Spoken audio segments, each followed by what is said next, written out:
incoming line to the JoJo tank, the shut off, through a disc filter into the bore valve.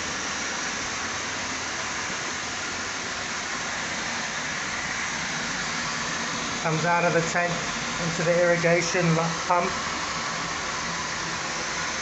out through the irrigation pump into the HDPE 32 mil line. 40 mil out from the JoJo, that's to drain the JoJo tank.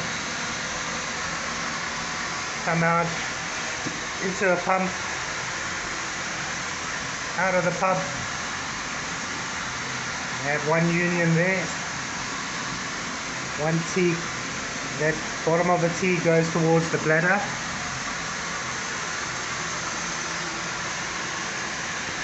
Creates you extra pressure when you need it so the pump doesn't keep ticking it on and off.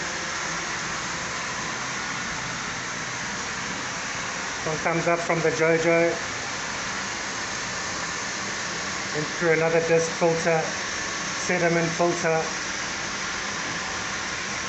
cotton filter,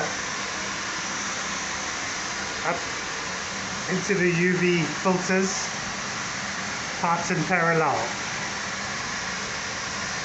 Out of the UV filters, back into the mains. This is your bypass. If anything happens to the JoJo tank or the filters, turn it off here and open up your bypass. That will just give you municipal water straight directly from the meter. When your JoJo is working, turn off municipal line and open up your JoJo.